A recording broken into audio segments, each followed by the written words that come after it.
Ladies and gentlemen, welcome back to the 8th episode of the YouTube Business Academy podcast. Today, we're going to talk about how to start a YouTube automation business. We're going to go over it very in depth, step by step. So relax, sit back, and pay attention to our conversation with my business partner and co-host, Ron. So without further ado, I'm passing on this trophy to Ron. Yes, thank you, George. Yeah, let's get started with how to start a YouTube automation business. There are some steps you need to take when starting out, and especially the first couple of steps are very important.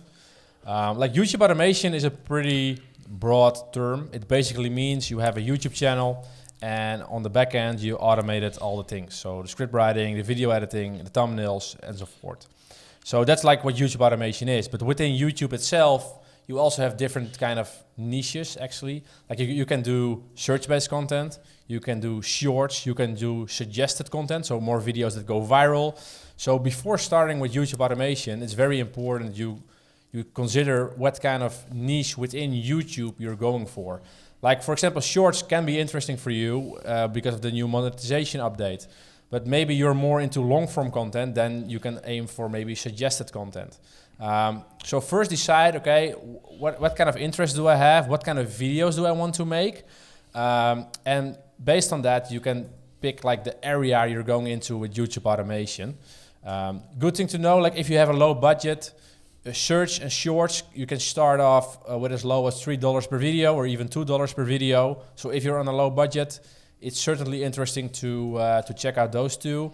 If you have a little bit higher budget and you can make longer videos, I would do like the suggested / browse videos. Yeah, but it depends on what you want yourself. And then it's very important to choose a specific niche. Like, for example, do you want to go into sports or entertainment or maybe about health, or like it can basically be everything. So that's like step 2. So first you choose the niche within YouTube automation, then the niche on YouTube itself. So what kind of content do you want to make? And George, we both made a mistake like a couple of, it's already a long time ago. We both went into the money-making niche. Yeah. Please, huge warning, don't go into the money-making niche, really don't. And I did it for 3 months, and I think I spent around 2 to 3K. Yeah, George, don't laugh at me because you're the same. But it shows like it's a very important step to choose the right niche, because if you're like a couple months in, you already spend a lot of money, and if you're then switching, it's just a waste of money. So think about it. And like we did an interview with John Corres. He's a very big guy in suggested and browse YouTube videos, and he says like do something that you enjoy, that you have knowledge about. That's where you're already a step ahead of the competition because you just know more. Yeah. I like what he said about instead of you, because basically what John said is that a lot of the most common mistake for beginners to do is to, open up a channel about finance, and then open up a channel about sports, and then open up a channel about personal development. And he said that that's a big mistake. And if he would be starting over again, and if he knew everything that he knows now, he would basically choose one niche and just dominate it, right? Go like all in on that one niche. So if like he said that he is heavily invested into sports, so he would, open up one channel first, grow that, open up another second channel about sports, and then build like a network of these channels that are all doing one thing. Because the better you know your niche, basically the idea here is that you need to get so good that you don't care about telling other people about your channel. That's like the ultimate level of being, a dominant thing. You're like, hey, I don't care, guys. This is what I do. You wanna try to replicate me? Good luck doing that. That's the level you want to get to. And this is kind of my personal aim as well. I want to be so big that I don't even care people knowing my business, right? Because hey, like what Jeff Bezos does? He does Amazon. But can you go and replicate that? Well, I mean, good luck with that, right? It's a really heavy, intensive business. So same thing here. The higher the barrier to entry, basically the harder it's going to be for anyone to enter. The bigger your walls around you are.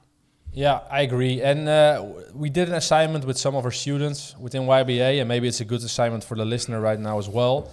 Like, make a list, maybe a top 10 of niches you're maybe interested in, and like just do some brainstorming. It can be literally about anything, because there's an audience for like everything, for dogs, for cats, for sports, for, I don't know, it's crazy. So just make a list what you enjoy, and maybe out of that list, look at it and think, these three things, these three topics or niches, that's the one I really like. And then check out on YouTube, search for those topics or those niches, and see if there are any competitors. Like, look at their views, look at their subscriber account, how are they doing?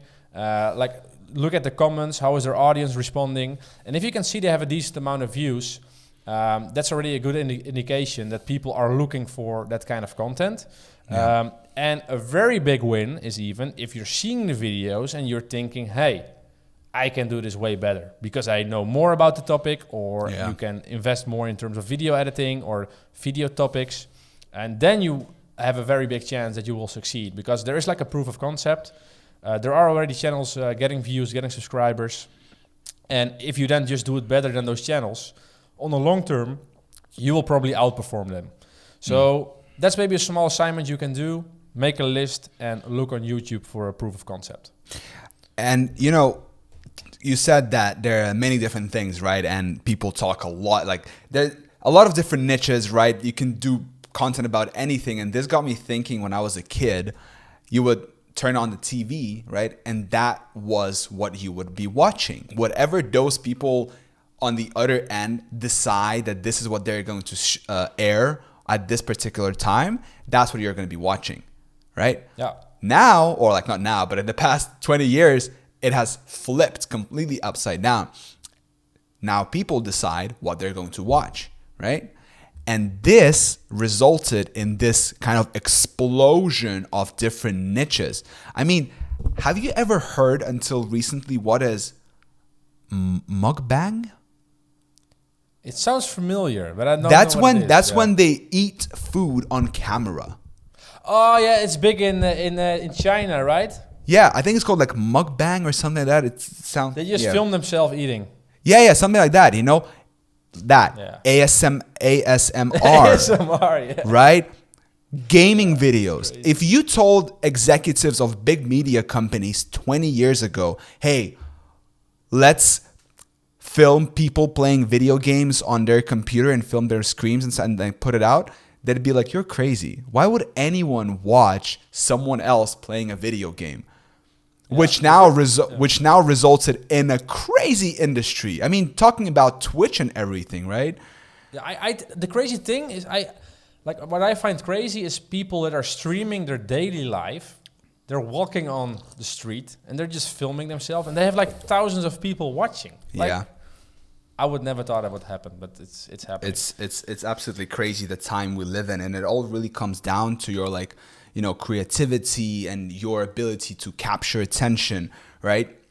You need to I think it really comes down a lot to self-studying as well. You need to be an interesting person. You need to understand what grabs the attention of people. Try to look for patterns when you're interacting with other people and you're talking and you're telling stories. There are certain phrases and certain words that trigger the reactions of the group or whatever. And if you reflect and you observe what is triggering that in a group setting, you're going to become a better storyteller. You're going to become you're going to have a more captivating personality, basically, right? And I think it's very important, even if you're like an introvert, it doesn't matter. Just that basically is going to increase your value as a human being. When your value is higher, everything you ever wished for in life, and maybe even the things that you couldn't even imagine, are going to come your way. The more value you add to society, the more is going to get back to you. Agreed. So make that list, like a top 3, find your proof of concept. And then you've probably have one topic left that you're thinking like, this is the best one because they're like, that's the most proof of concept that's like available, or you have a good feeling about it. And then you just have your niche, and then you should just go for it, because you can always pivot a little bit within your YouTube channel. So it's not like you can always change, But then when you have your niche, it's important you find the right freelancers that can do the work for you. So before we get into the freelancers, can I quickly give an example of a niche that I recently found super interesting? Okay, so recently I love climbing, right? Rock climbing, bouldering. And recently I've been kind of doing it a little more than usual, right? And then I told the guys about it. I sent them a video. Ron sent me a video of this guy called Alex Honnold. And he did like this free solo thing of a mountain in California. It's called El Capitan or something like that. It's insane, right? It's crazy. But the point here, and that I'm trying to say, is that same day that Ron sent me a video, guess what? I go to my YouTube feed, and there's a video recommended, and there's like, he should have died, or some crazy like thumbnail or title like that. And then there's a guy hanging by one finger on a rock, and there's like nothing. He doesn't have a rope, anything like that. And guess what? I click on that video. I watch that video. It was a great YouTube automation video. You can clearly see that there's a script, editing, nice voiceover. I click on the channel. I can't remember what's it called, Climbers Crag or something like that. It has like 77,000 subscribers at the time I'm recording this.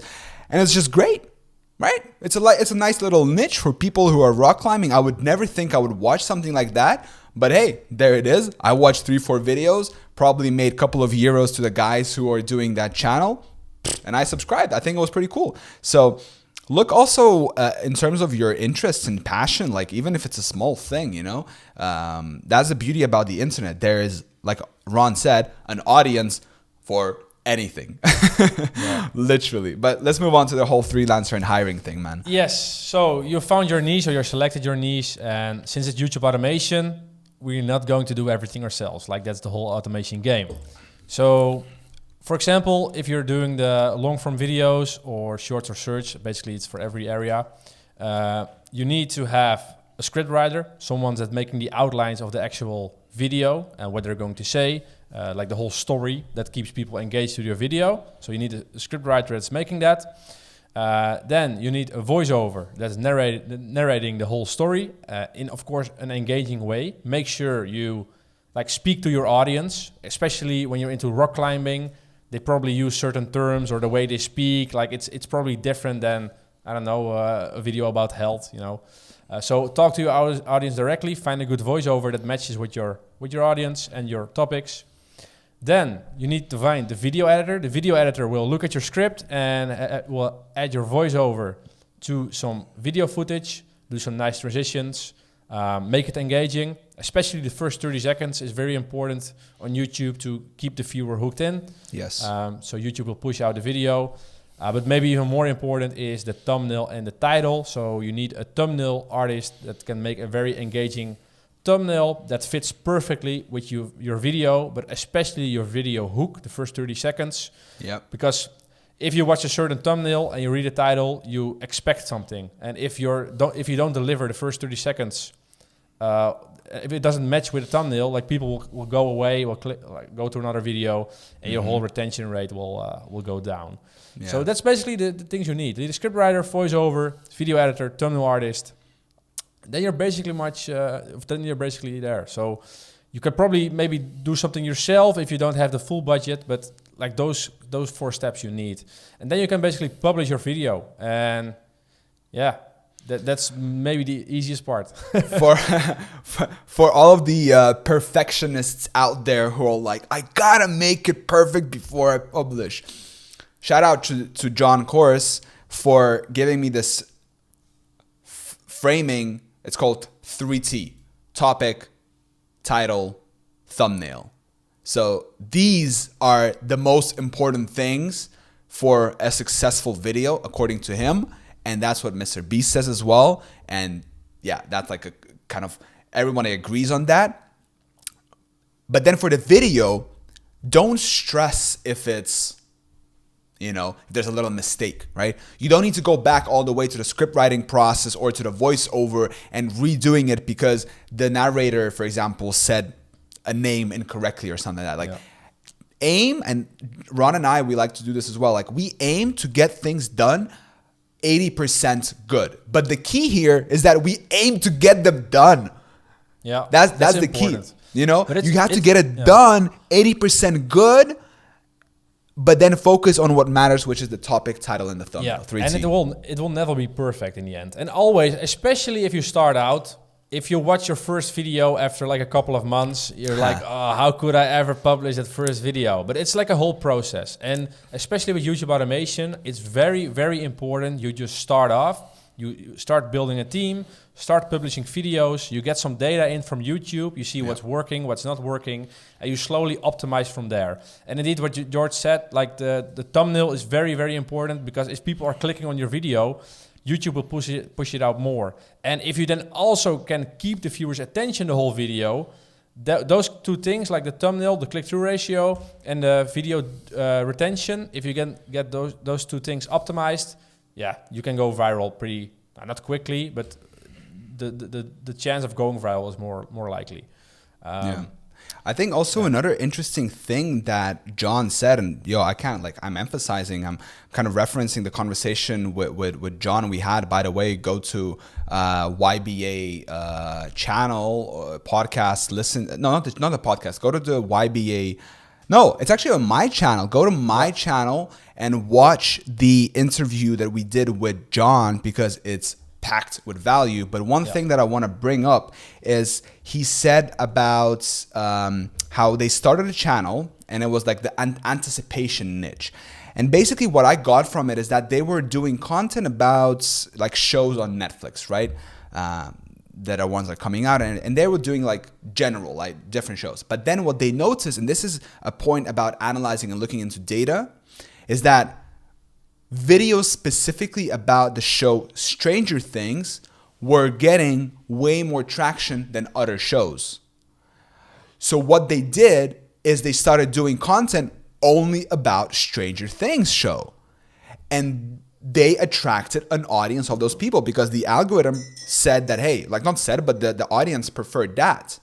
Yep. And then they just doubled down, and all of a sudden now they have a channel. And then when the whatever season got released, the channel blew up. But it's good to make a note here, like it's pretty much a cash grab, because if Stranger Things ends, your YouTube channel will die out as well, because your audience likes Stranger Things. So it's more short-term based. Or well, like if this whole show is for like 3 or 4 years, you can make a lot of money in those years, but it's not like a 5 or 10 year business. Probably, we don't know. Like if they make 10 seasons, you have enough content to publish. But that's something to keep in mind. Yeah. But also something you mentioned, to grow your channel more quickly is to hijack certain trends, basically. So if you're seeing certain things happening within your niche, jump on it as quickly as possible so you can ride the wave, you know. Especially with certain trends, there are not many videos yet on YouTube about that specific trend, but people are looking for it. And if you're the one that's making the video the quickest, that's also, again, like if you just make it 80% right, it's fine, as long as you're one of the first to publish the video. Give us an example, Ron. Yeah, I did it with the shorts, indeed. I got like a shorts channel. I have a shorts channel, and I jumped on a trend, and I got like 1 million views within 24 hours. So it went pretty quick. Right. So, but it's important to watch the trends closely. And again, then we come again to the beginning. If you're very interested in your niche, it's very easy to spot those trends, because you're just knowing where it's heading to without too much effort. I think this nicely ties into this idea, and I like how you're always so like kind of technical, like on the business, and now more like, you know, you got to be this man, or you got to develop these habits. But just talking overall, like what you said now about staying on the trends, like following the trends, right? I think it's overall about just being on the edge in your industry, right? So like we do YouTube full time, right? So we watch a lot of YouTube. We analyze a lot of YouTube, right? We talk to a lot of people who do YouTube, and we try to stay on the edge. We read all the latest releases. We look at all the news. We look at all the videos that are trending. We try to read about it, study it. So it's like whatever it is that you are doing, you want to be the best at it. You want to be like at the edge, and then always look for new things that are coming up. Let's say that you would be to be a biologist or something, right? Or a physicist, right? There's a certain extent of knowledge that is available to us, like physics, right? And then like people who are at the edge, they have learned everything up until that point, and now they're just competing on this one thing, like at this edge of like what's the next breakthrough. And that's, I think, what it is, the game here as well. Like you want to get to the edge, right? And then you want to compete with the big boys, right? And for that, you need discipline, you need to study, you need to, basically it all comes down to you, and that's what Alex Hormozi talks about. It's like it all comes down to what kind of industry, whatever, but it also comes down to what kind of you are as an entrepreneur. Yeah. Do you have what it takes to become great? And you're not born with it. You don't buy it or anything. You build it up, right, over time. Yeah, it takes time for sure. And also maybe to go back a little with the John Corris thing, the video on your channel. We also have a mastermind right now on the channel, if you're now listening, with John. And that probably has a lot of value as well. So make sure to check it out on the YouTube Business Academy YouTube channel, or in Discord, of course. Yeah. And yeah, in the end, it's about the entrepreneur. And yeah, I think especially with YouTube automation, in the end, it's pretty simple. Like you have a team that does the work. You need to spot good video topics, write some trends, and you won't make videos of like good, perfect videos right away. You probably never will, but you need just to get started. And in the end, you will, like each video will get better. And in the end, you will find your audience that will find your videos as well, especially if you have found the proof of concept that's working and you're doing it better than them.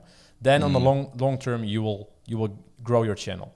And I think we covered basically in this whole episode how to start a YouTube automation business. And yeah, to me, it's actually pretty easy, I think. I'll add a little bonus points here for everybody who is listening now, and they're like, you know what, like this is great, I like this. So the bonus here is, and this is what John, I'm telling you, it's a really value-packed conversation, but we talk about external monetizations, how the real money is made there. And I asked John about that. I was like, do you do anything? Do you have any plans? And he said that he didn't quite get there yet, but he's working to, he has plans, but he hasn't executed. And the idea is that, like we said, you dominate one niche. So you have like 5-6 channels in one niche. And then you reach out to startups and you say, hey, we have this network of channels. We're bringing in combined this many views per month. We're publishing X number of videos. Would you like to promote your business across all of the channels? And you can imagine that the check for that company is going to be way higher. So that's kind of the professional way, I would say, of thinking about this, right? You're kind of almost like creating content to promote a company, but you're still doing it through these YouTube channels. But yeah, the bonus point here is basically think about from day one, or not think about it, but keep in the back of your mind, how would you be able to monetize this channel externally? And this example that I always come back to, Charisma on Command. Like they are doing such a great job of this. And it just makes a lot of sense in my head to tie your business revenue and income to the views rather than to the RPM, because the RPM, you have no control over it. It fluctuates. What's RPM, George? We're here in a beginner video. RPM, yeah. Okay? How much you make per 1,000, right? The RPM can fluctuate. It can go up and down, but it's up to you how many videos you publish and what are the views you get, because views come down to skill. It doesn't come down to luck or anything like that. Yeah. And when you're tying in your income to the views you're getting, I think that's very, very smart, and that's where you can make the real money. Yeah, so that's kind of my I think this sense. is a nice one for next episode where we can cover like external monetization ways, since there is indeed way more ways to make money next to YouTube. So I love that. Topic. Yeah. All right. And I think this is a nice way to end this as well. Ron, thank you so much for your time and for your input.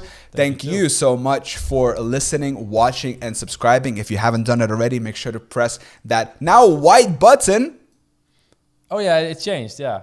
And then also, lastly, if you haven't already, make sure to join YouTube Business Academy by clicking the first link down in the description or typing in your browser, youtubebusiness.academy/join. And on that, we're going to leave you here. Thank you so much for watching, listening, and subscribing. We'll see you guys next week. Yes. Bye-bye.